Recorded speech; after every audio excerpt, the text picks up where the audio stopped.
Morning, gang. Sure. Oh, that's actually pretty dink. Do you reckon we could put that with that? This is... Hello, today we're packing Laura's hospital bag. She's having twins. I'm a midwife. She's... having twins. She's pregnant and we're getting all of the stuff together. We've cleaned all of the newborn stuff ready to go because she's already got a 3-year-old. Yeah, this one's first size. Oh, great. Okay, so if we put that one with this vest. So we're just trying to get some sizes together because we roughly know how big the twins are, but obviously it depends when Laura's going to go into labour. But I think we need some smaller sizes. Like 5 zeros. Yeah. So in Australia, it's really weird. They have like zeros to do size. So it's like 5 zeros is premature or small. Small baby or like baby. First size or something. Then it's like 4 is more like bigger, and then 3 is bigger, 2's bigger than that. 4 zeros is 0 to 3 months in England. Oh really? Yeah. See, in England it's all done by weight, so it says 7.5 pounds or 3 kilograms or whatever. So it's much easier. I know, it's so much easier. It's really weird. I didn't get this. And also in Australia as well. I still don't get it. Also in Australia, they call these singlets and we call them vests. So I had to get used to that. And I call these, what do you call these? Onesies. Oh yeah, bodysuits I call them. Oh, okay. Yeah, or onesies. Right, so I think that's this one looks pretty dinky as well. Yeah, I think these two are the same. So these are both next. Okay. So they're the same. They're from the same sort of batch. So let's just say these are 5 zeros then. Yeah. Which is basically dinky ones, and this is 5 zeros. So what I also do is when I pack the bag, I always advise people to put them in sandwich bags, and I put like an outfit together with a nappy. And then it means when your fella is trying to find the stuff, or your birthing partner can't find anything, they can just pick it out and it says exactly what it is. Yeah. So this one's 5 zeros. Small. I'm just going to write small on it so that we know. Although I'm going to be there. I know, true. So I'll know what these all are. New baby, up to 4 kilos. Oh yeah, so these were, we've picked out. On. What size is that? Up to 4 kilos. That's a small one. That's tiny. 4 kilos. That's massive. Is it? 4 kilograms. Your baby's a 1.9. 4 pounds, you're thinking. Oh my God, I'm so confused. In England, we do pounds. In Australia, we do kilograms. It's so confusing. 2 Brits in us. And I've been here 11 years and I'm still not used to it. Right, yeah, okay. no. So this one's like, oh no, hang on. Up to 4 kilograms. Yeah. So those ones that we've got there are up. So we need more 5 zeros. Right. So let's find the tiny baby stuff because these are all too big. This one. Yeah? I reckon that looks small. Okay, cool. Where's that? This one as well. Yeah. Oh, cool. Right, okay, so we've got that. We've got another set then. There you go. So, and then I just need to get us some smaller vests and then we've got 5 outfits. No, it won't be because this is 4 zeros. That's pure baby. Look. That's 4 zeros. How? And that's the same as that. Well, yeah, but those are tiny. I reckon it... Also, another thing is, every shop you go into, they're slightly different. A bit like women trying to find a pair of jeans. Every single one you go into, it's a nightmare. So what I suggest is putting all of your stuff, laying it out, looking roughly what size you think they are, because these ones look really dinky compared to these ones. Oh, do they? Yeah, they do. They are. Yeah, they are. But dinky. they're the same size. And what brand is this one? That one's organic cotton. No, that's Target. This is pure baby. That's pure baby. Okay, so let's keep those put these together because they'll be the same size. And we just need to get some vests then that fit those. Yeah. So it is very confusing, but honestly, if you do this in your pregnancy, Laura's 32 weeks, but usually if it's a singleton pregnancy where you've just got one in there, you can probably do this around 35 weeks.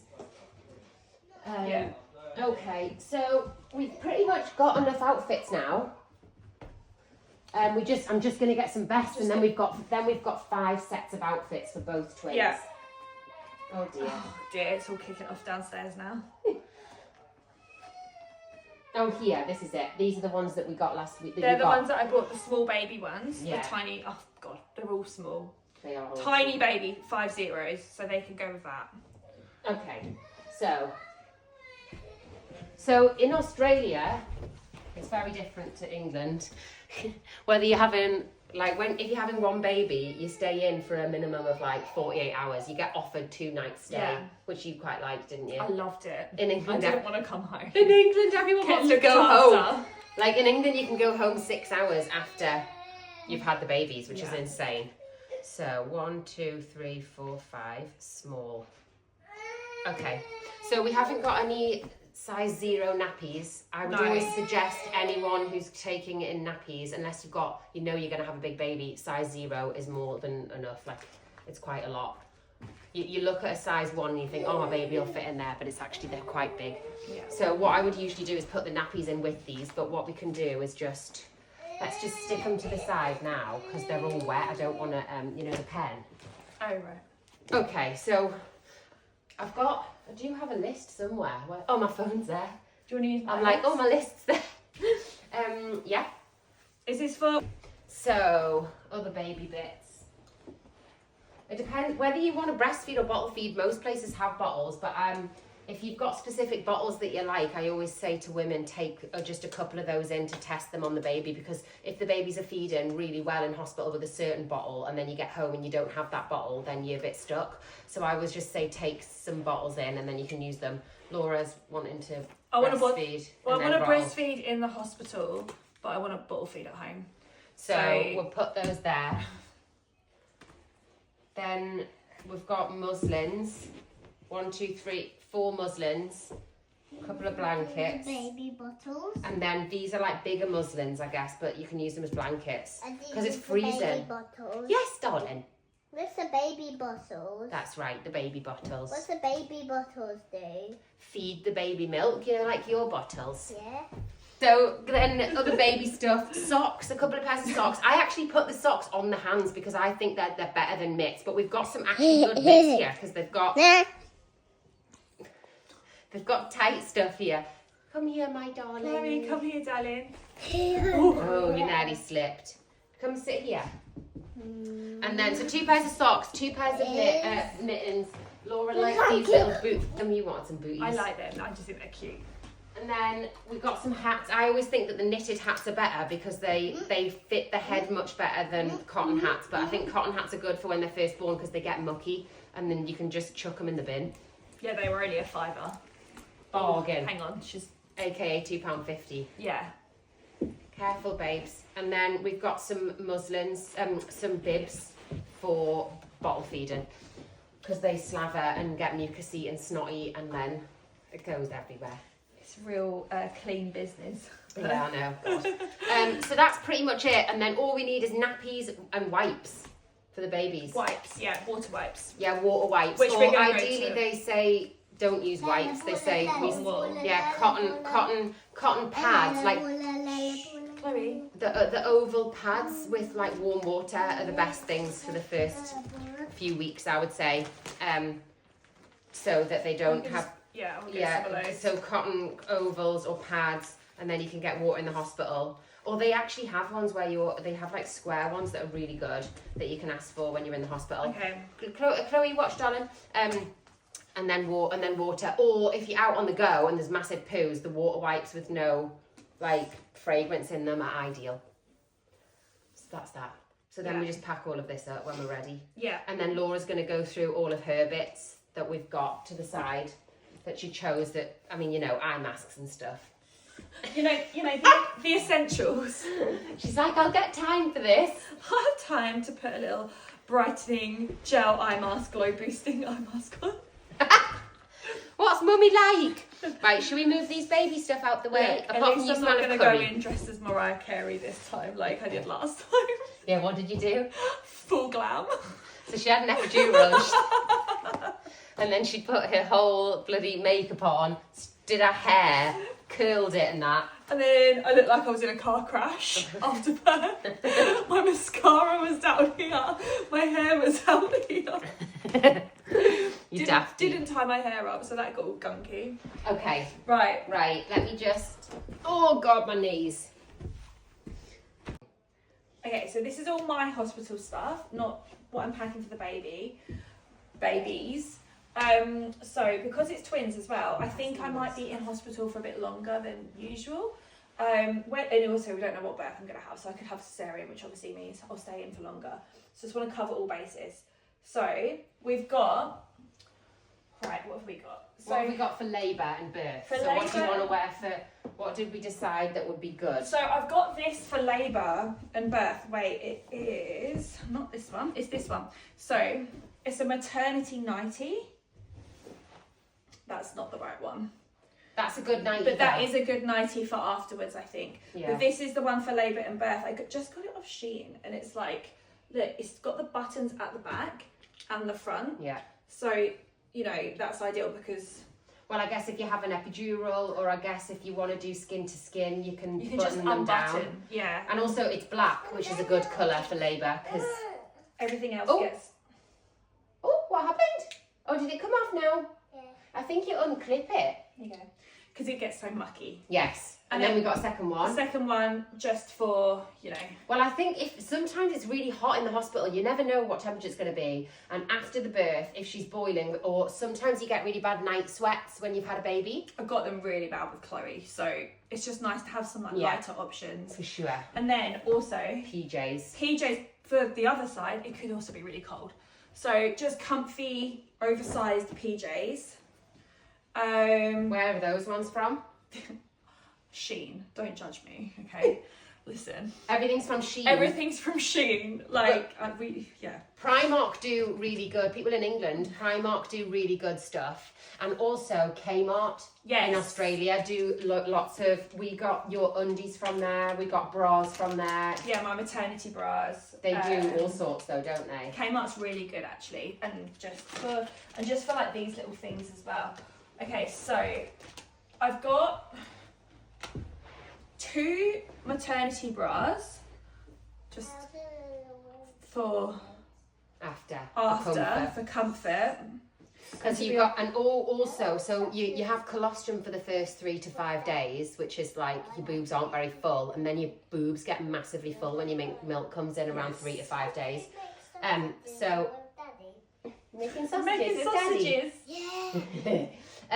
So because these actually fit you now, I reckon. I probably need to size afterwards. We need to. I said to her, "You need to get a big one." She was like, "No, it's fine." I was like, "No, you do." Underestimate how big my boobs got last time. My God, they were pretty terrifying actually.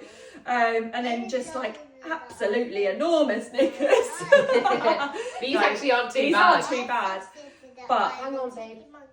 You are a cheeky monkey. Yeah, okay.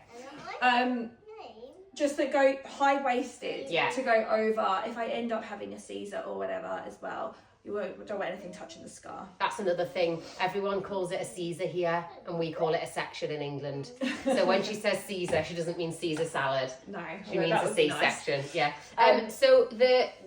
We got these in Kmart, these undies, but in England, Tesco's, Asda, and M&S do really good ones, and they do ones that are really big. And always buy a big size, like a 16 or an 18, because you want it to go over your bump, because you will still have a bump post-birth. Yeah. Okay. So leaving hospital. I mean, colour-wise, probably not the best choice. To be fair, those jammies are pretty good. Yeah, I know those brown ones, but yeah. I'm gonna take these anyway, just because it's good to have something to walk around in. Yeah, and have a spare pair, because in case you bleed through or something. So I just got this little matching set. Just like comfy loungewear. I just sized up from my normal size. To be honest, I probably could have gone a bit bigger. Yeah, I don't know if they're going to fit they me. Might that be top is not going to fit you. I think I'm being a bit delusional with like... This top is like a crop top. Are you joking? Okay, maybe I won't take this. She's lost the plot. I've lost the plot. Thank God we've got 2 pairs of pyjamas, because these jammies are going to be what you're coming home in. Yeah, pretty much. Fair. These are no good, mate. Oh my God. I mean, yeah. Okay. You should have seen the other pair. This is the bigger pair. This is the larger pair. She bought another pair. Oh, you want it out? Yeah. There you go, darling. She bought another pair out before, and I was like, that is a boob tube. I'm going to have these babies and be like, you know. No bump. Crazy gal. All right, we'll put those to the side. But we've got a big jumper for her to leave hospital in, because it's absolutely frozen at the minute. It is so cold. Oh. These, absolute necessity. Yeah. Adult nappies, basically. There's no way. That's basically what they are. Also, I need to buy some maternity pads. Yeah. Still haven't bought those yet, but yeah. So these are great. Yeah, we're going to get in the plastic. Oh, it's your favourite colour? Yeah. Pink. There we go, honey. So the reason why I always suggest Alfie. Oh God, between dogs and kids. Can't go. Let's just have 2 more into the brew. Yeah, exactly. At least the twins don't move for 6 months. You can leave them in a spot and Alfie, they'll stay there. So the reason why I suggest nappies, I would actually have gone extra large, but get the biggest ones you can get so they go over your bum. What size did I buy? Large, but that's actually fine. Okay. So the reason why I say nappies is not necessarily to catch the blood. I actually advise putting a thick maternity pad inside these, but what the nappies do is they stop it leaking. So obviously you can't wear tampons or anything post-birth. So if you put the nappy on and you're wearing trousers, you know that it's clinging around your leg, so it's not going to drip all down your leg, and then you don't have to change the nappies every time you go to the toilet. You just change the pad. But then we've also got other knickers if she's not bleeding too heavily and she wants to wear something more comfortable. So there's options there. So I would take a full pack of these. There's 8 in here, and they're just honestly amazing. You can get them in Asda, you can get them in B&M's. Then we need a dark towel. So old dark towel. Old dark towel, because the hospital towels just aren't very nice, are they? They're not given, are they? No, they're not. Although this is great to dry your body with, but the towels, a trick that I always do with every single woman who gets up out of bed and has a shower, is I get one of the towels on the floor so they don't slip, and another towel that I suggest they go like this with. So they put one in between their legs.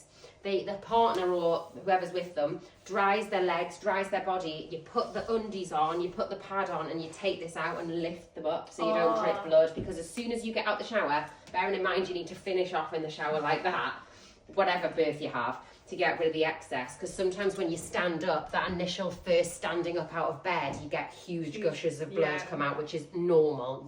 It's normal for that to happen.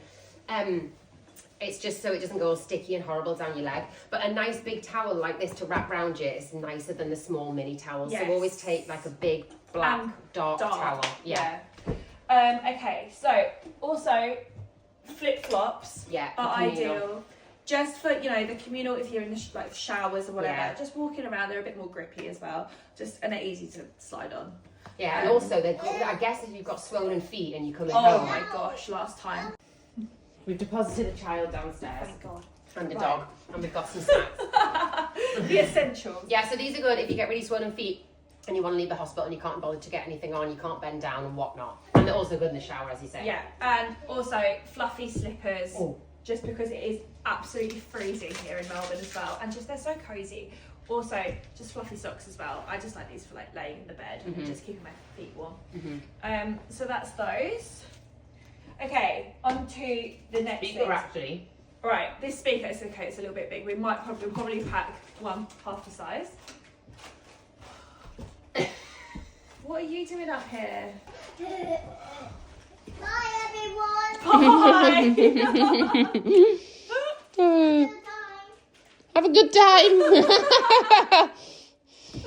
Oh, God. Right. In the cabin field. Okay, darling. See you in a bit, mate. Right. Right, okay. Speaker. I'm taking a speaker for labour. I had one last time. I can't actually remember if my midwife had one last time. I think she did, or if I took it. But to be honest, we'll take one half the size. I'm just using this for the sake of the video. And also, so having a playlist, or if you've practiced hypnobirthing and you're using music or affirmations, having a speaker in the room is really good. It helps distract your mind, but it also helps you feel calm. And it also, if you've got a silent room, it just takes that edge off. Takes the edge off. I mean, I didn't really, I did hypnobirthing last time, but I didn't really put it into practice, to be honest, during labour. But just having like my favourite songs on just was a vibe, to be fair. So it was, once I had the epidural, it was a fun time. Okay, Perry bottle. Now, you don't think this is really that essential. No, I know. You can use a cup. Yeah. No, I actually do like them, but it was just if you were going to buy another one, yeah. I was like, don't bother. Well, luckily found this one. And I took one in last time and it was really handy. I would explain what it is. Yeah, what is it? So, you just basically fill it with warm water. And then when you go to the toilet, because obviously it's very delicate down there, instead of wiping, you just squeeze it and it spritzes up and cleans. It's just a lot nicer for you. Because if you've got stitches as well, Yeah. you don't really want to wipe and drag. You want to, No. like, if you spray and then just pat it, or if you don't have a peri bottle, just take a cup of water and Yeah. pour that down. But yeah, obviously I had an episiotomy last time, so there was no way that, you know, I could use tissue. So this was amazing. Obviously a loofah just for the shower. Yeah, loofahs are great because blood dries and it becomes sticky, so yeah. you can't use your hands because it doesn't come off easy. So, and when your babies come out, often your legs get covered in lots of stuff. Everything. Yeah. It's a, Bodily fluids. Okay, these are really good. I loved these. I bought these off Amazon. They're American. You can't get them from the chemist in Australia, but yeah, you can just get them on Amazon. They're called Tucks, medicated cooling pads. So if you get like hemorrhoids post-birth, or to be fair, you can just use it down there. It's just really cooling. What do they look like? So I've never seen them. They're literally just like Oh, that's that. good. And they're really cool. Oh, that's so nice. Yeah. And they smell, they're They've got like witch hazel in, witch haven't they? hazel, yeah. So they're very nice, like You for can put them in the down below. fridge. Yeah, you can put them in the Yeah. fridge. But they're just, I love these. These Let's are just good show for- those. Tucks. From where? Tucks. Amazon. Amazon, because yeah, they're an American brand. You can't get them.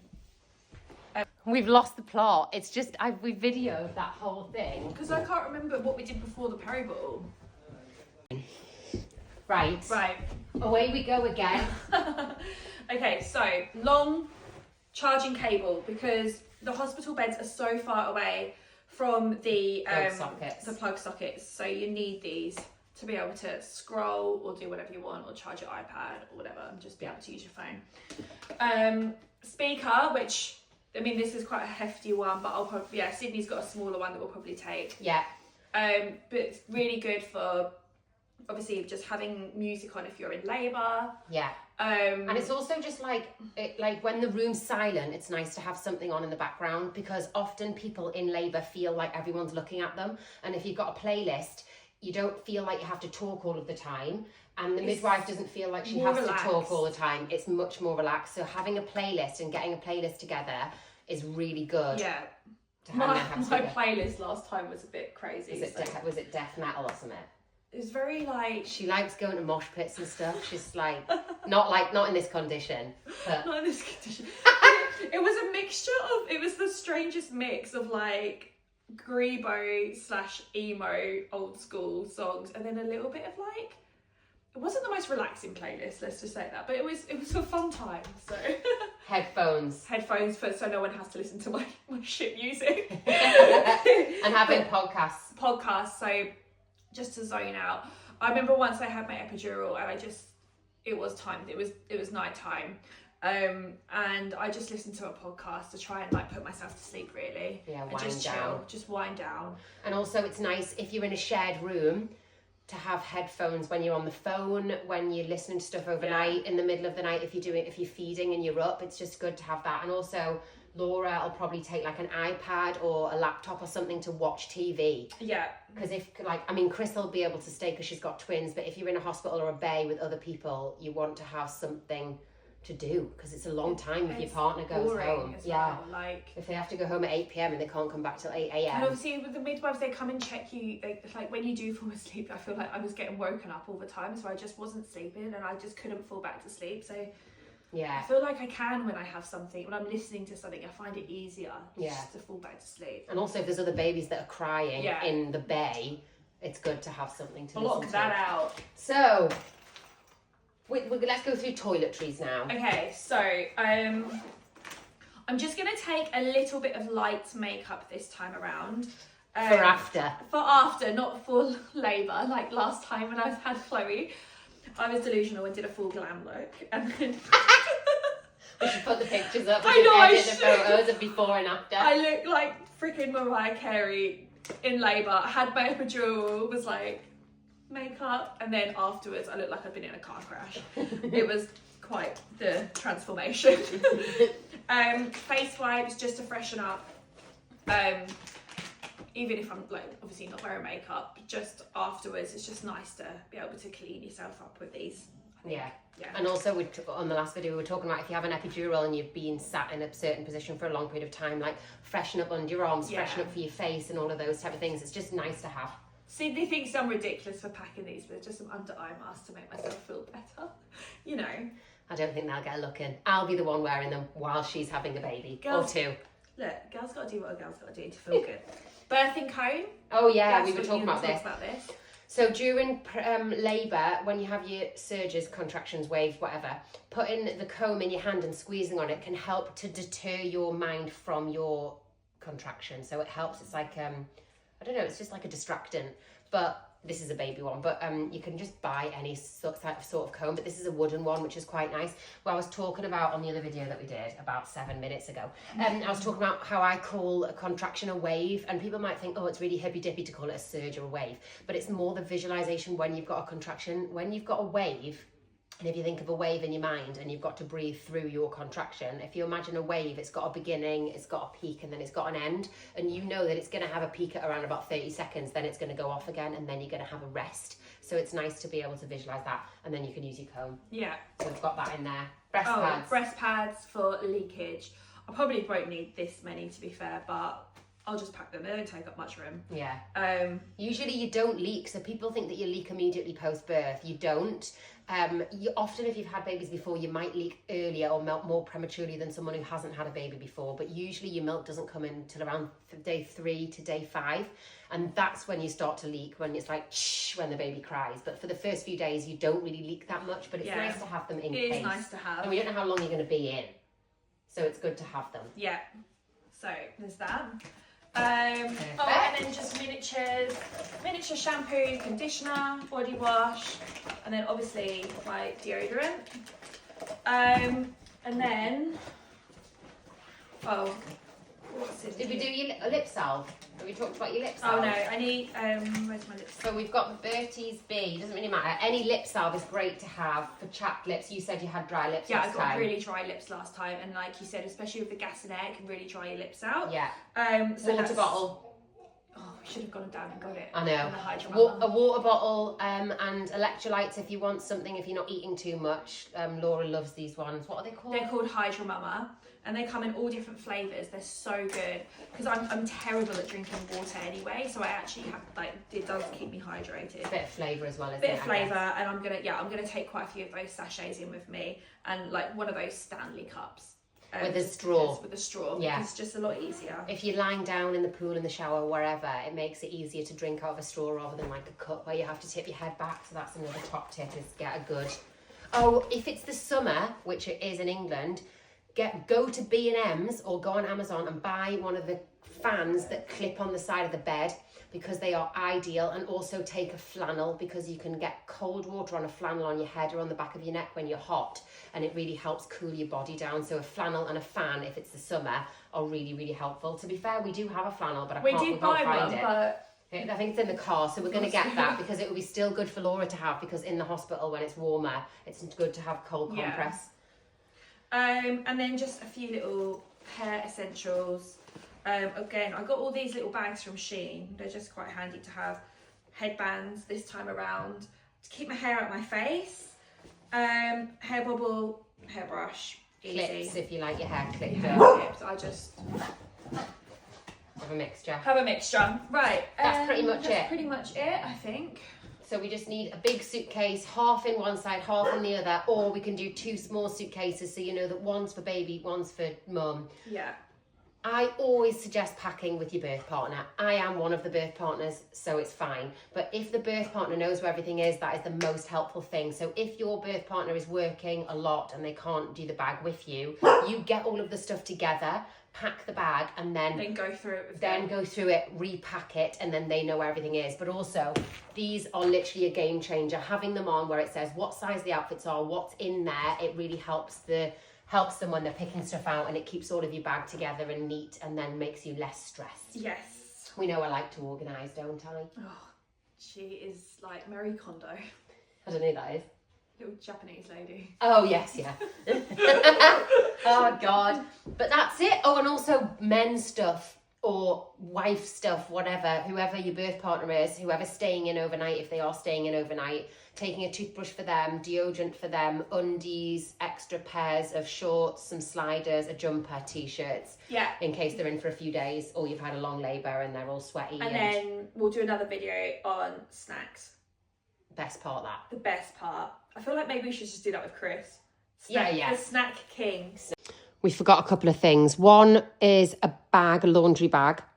Yeah. So having... for all my dirty clothes. Yes, to keep it separate. Dirty.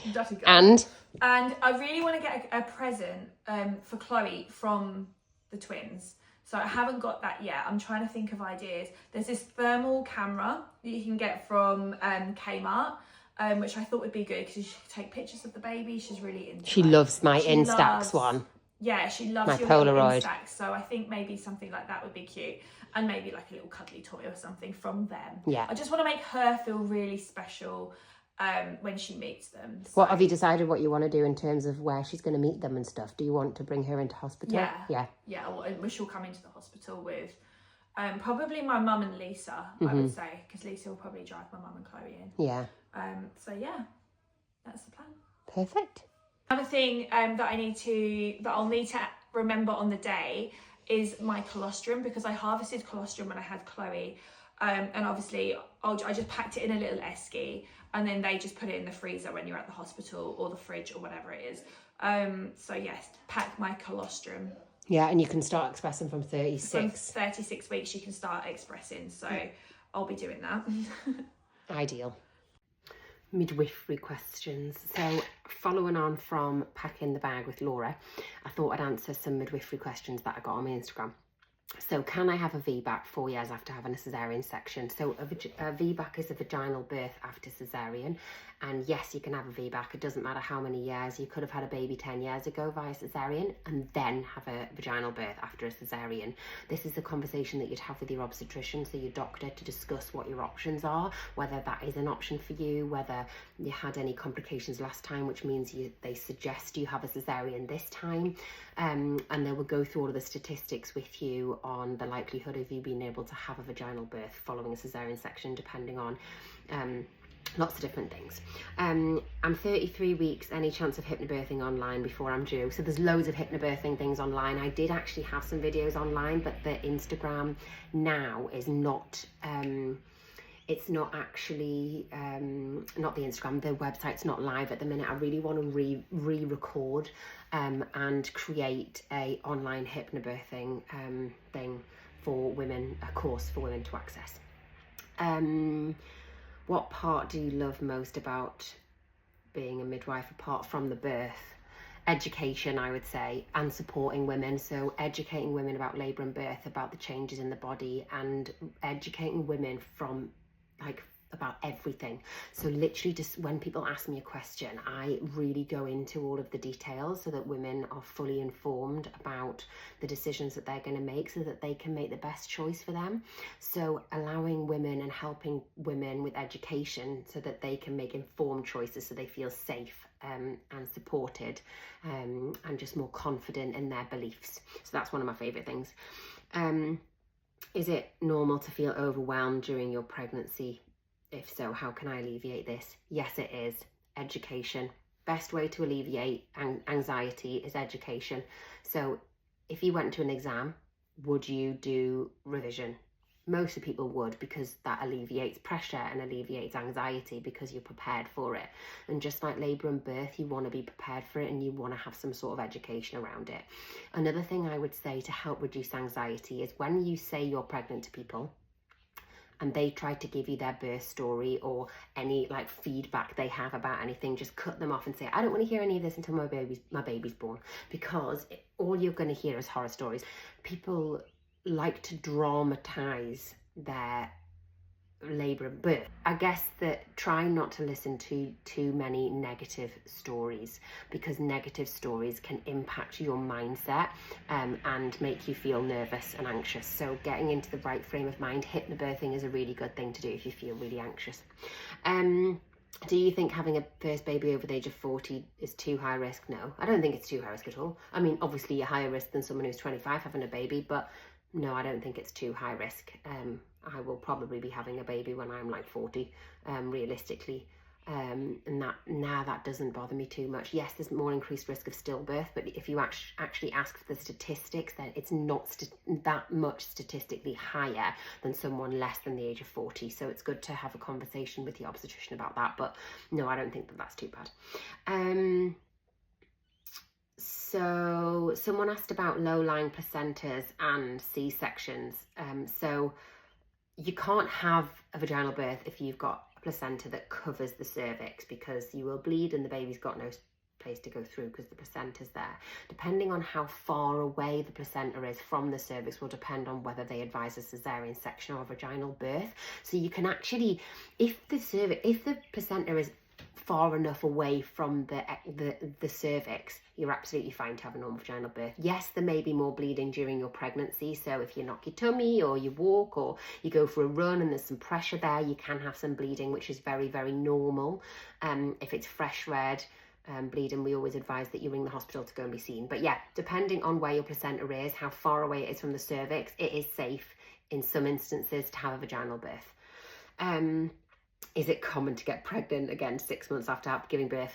It's common to get pregnant like 3 months after having birth. You're very fertile the first few months after giving birth, and it's very, very common if you have sex even once that you can get pregnant. So just be careful. Use contraception if you don't want to have another baby. They do advise having at least a year for your body to kind of get back to normal before you get pregnant again. But if you don't want to and you want to have babies close together, that's absolutely fine as well. But yeah, that can definitely happen.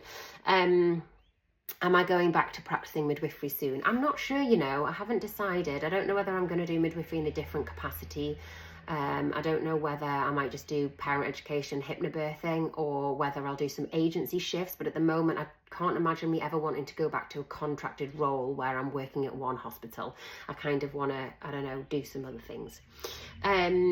What's different in the pregnancy care in Australia to the UK? I'm coming over soon, but I'm only 8 weeks pregnant. So in Australia, you are not booked until late on, like 16 weeks. It's crazy. So in England, you have your booking appointment, which is your initial appointment, at around about 8 to 10 weeks. But out here, you get it really late on, and most of your community appointments are actually in the hospital. So it's not like a GP surgery. You can have shared care where it's some GP and some midwifery. But majority of people who are looked after by a midwife in the public sector, so equivalent of the NHS in Australia, are seen at the clinic in their hospital, and that's where you go to have your appointments every 2 to 4 weeks, depending on how high risk or low risk your pregnancy is. So vitamins, so you can take iron supplements. Methylated vitamins are good, vitamin C, and I would probably avoid having caffeine when you take your vitamins, because that can inhibit the absorption of iron. I feel like taking iron supplements every other day is probably a good thing for anyone in pregnancy, whether you've got low levels or not, because at some stage they will drop, which is usually around 28 weeks. So being prepared with that is good. Having good iron stores in your body helps you feel less lethargic and tired, because it helps with the oxygen supply to your body and around your body and to your main organs and whatnot. So that's why iron is really important, and that's why we check it a lot in pregnancy. But vitamin C is great because that helps with the absorption of iron. So taking vitamin C and iron supplements together are really good, and not having caffeine an hour either side.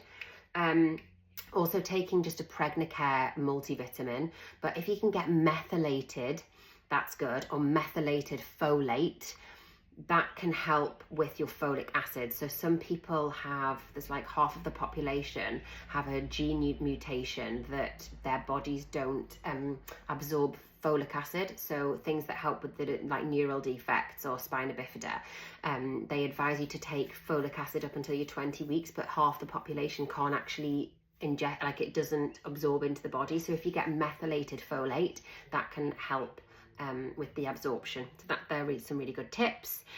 What are my thoughts on elective C-sections?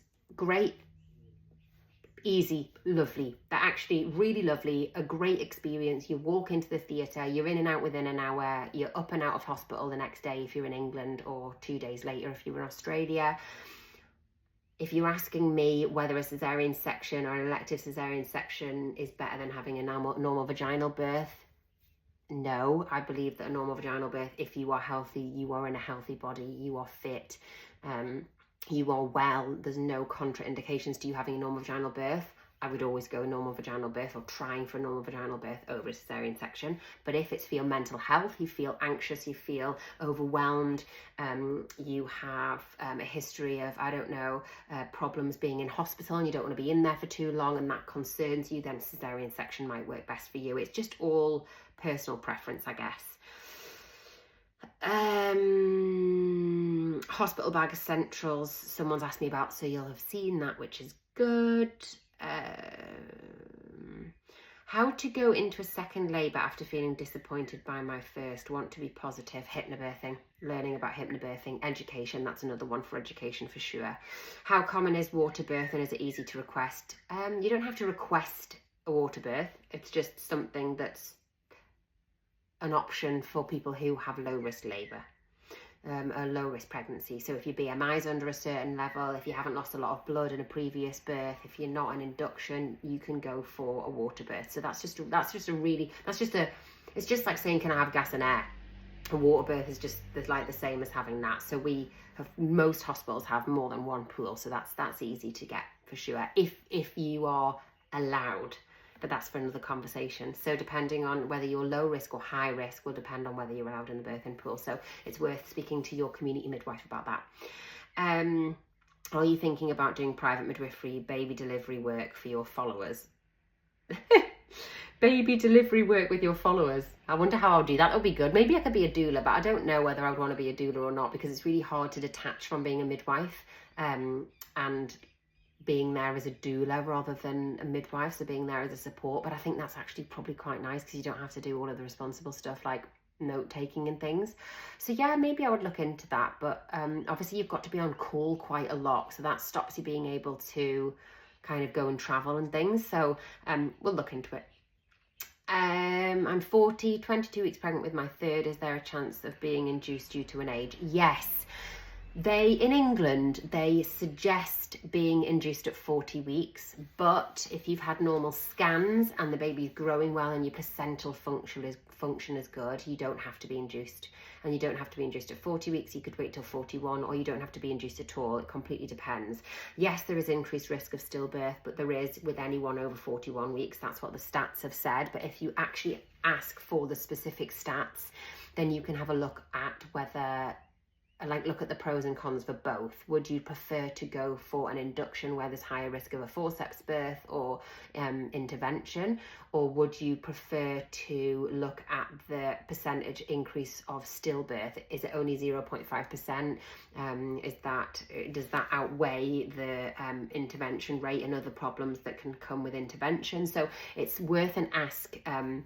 Asking your midwife or your doctors for the stats on that so you can make an informed choice around that.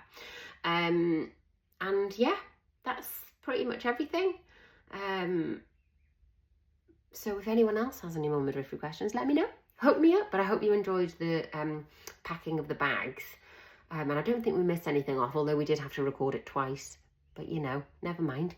But yeah, have a good day.